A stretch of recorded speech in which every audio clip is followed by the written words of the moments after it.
अयोध्येत एका बंदिस्त जागेत 7 महिने सातत्याने मी मूर्ती घडवत होतो. 13 टनाच्या पाषाणाला फिनिशिंग केल्यानंतर 2 टनांचा मूर्तीचा भाग साकारला. अतिशय शास्त्रशुद्ध अशा पद्धतीने बनवलेल्या या शिल्पातून रामलल्लांची मूर्ती साकारली आहे.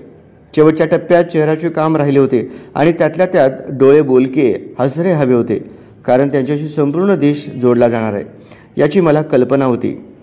दिवाळीत सप्टेंबर महिन्यामध्ये मी लहान मुलांना एकत्र करून त्यांच्या हातात दिवे दिले आणि त्या ज्योतीच्या प्रकाशात त्या लहान मुलांच्या चेहऱ्याने मला रामलल्लांचे मुखचंद्र कोरण्याची प्रेरणा दिली.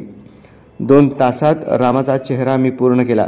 ती चांदीची छन्नी हातोडी मी देवाच्या चरणी अर्पण केली आणि त्या क्षणी काम थांबले. परंतु हृदयात, मनात, संपूर्ण शरीरात श्रीराम बसले. मी आधी मूर्ती घडवणाऱ्यांमध्ये आमंत्रित नव्हतो. शेवटच्या दिवशी मला सच्चिदानंद जोशी यांनी आमंत्रण दिले. 5 वर्षाच्या मुलाच्या रूपातील श्री रामचंद्रांची मूर्ती घडवायची होती.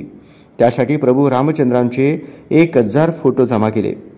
शिल्पकला काय असते ते जाणून घेतले. अयोध्या येथे प्रतिष्ठापना करण्यात आलेल्या रामलल्लांची मूर्ती घडवणाऱ्या शिल्पकार अरुण योगीराज यांनी भावना व्यक्त केल्या. ते रोटरी क्लब ऑफ सोलापूर आणि विकास बँक सोलापूर यांच्या वतीने शनिवारी सायंकाळी आयोजित कार्यक्रमात योगीराज बोलत होते. यावेळी व्यासपीठावर किशोर राठी, राजगोपाल चांडक, रोटरी सचिव विद्या मनोरे व रोटरीचे माजी अध्यक्ष राज मेणियार हे उपस्थित होते. कार्यक्रमास तुडुंब गर्दी झाली होती.